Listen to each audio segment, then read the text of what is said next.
investasi.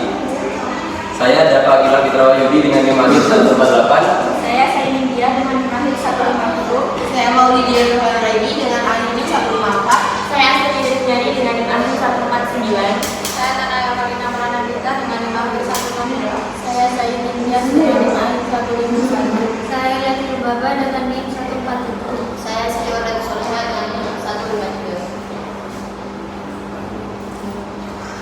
Pengertian surat berharga.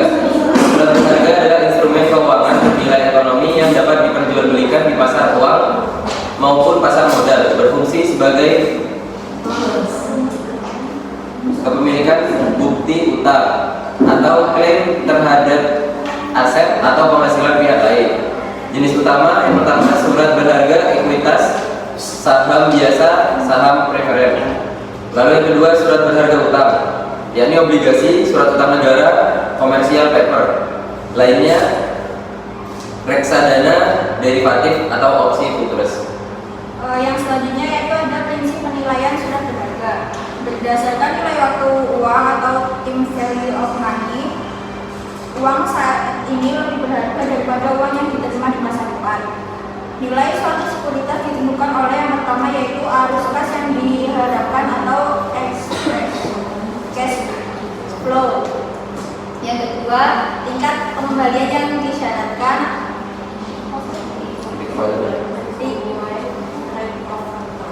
Ya. Yang selanjutnya ada rumus umum yaitu nilai sama dengan nilai ini dari arus kas masa depan. Yang selanjutnya metode penilaian surat berharga. Untuk penilaian saham menggunakan dividen diskon model DDM sama dengan nilai saham sama dengan nilai ini dari seluruh dividen masa depan. Yang kedua ada penilaian obligasi berdasarkan arus kas tetap berupa bunga, kupon, dan pengembalian pokok pada saat jatuh tempo. Yang ketiga ada reksadana berdasarkan nilai akumulasi, NAB, per unit, dan penyertaan. Selanjutnya yaitu ada tujuan penilaian surat berharga. Yang pertama ada menentukan nilai implisit atau nilai wajar sekuritas. Kedua ada dasar pengambilan keputusan membeli, jual atau bahkan. Ketiga ada menentukan resiko dan potensi keuntungan. Keempat menilai kinerja portofolio investasi. Kelima menentukan harga wajar dalam transaksi, merger dan akuisisi.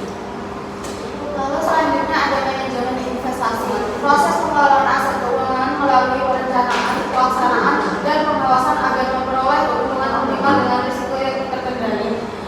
Menurut Reilly and Brown 2012, pengelolaan portofolio sirkuit secara aktif untuk mencapai kombinasi terbaik antara return dan risiko. Yang selanjutnya tujuan dan prinsip manajemen investasi.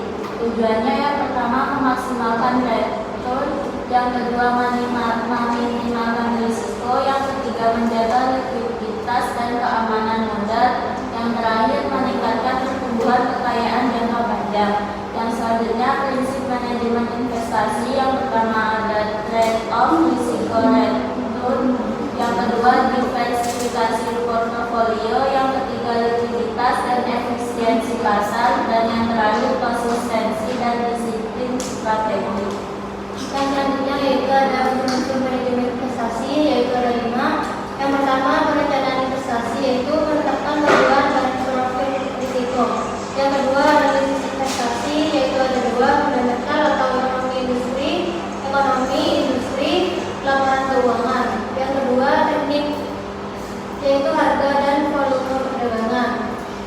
Yang ketiga yaitu pemilihan portofolio, menentukan kombinasi aset optimal. Yang keempat implementasi atau dan evaluasi, pelaksanaan keputusan investasi serta pengetahuan. Yang kelima rebalancing portofolio, penyesuaian komposisi aset agar tetap sesuai tujuan.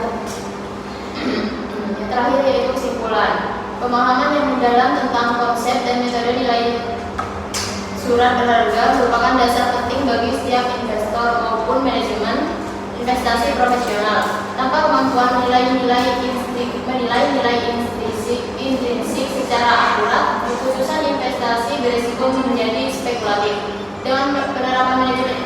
disiplin, terencana, dan berbasis analisis, investor dapat mencapai tujuan keuangan jangka panjang, menjaga stabilitas modal, serta memaksimalkan return dan risiko yang terkendali. Cukup sekian dari kelompok kami. Wabillahi taufiq wal hidayah. Wassalamualaikum warahmatullahi wabarakatuh. Waalaikumsalam.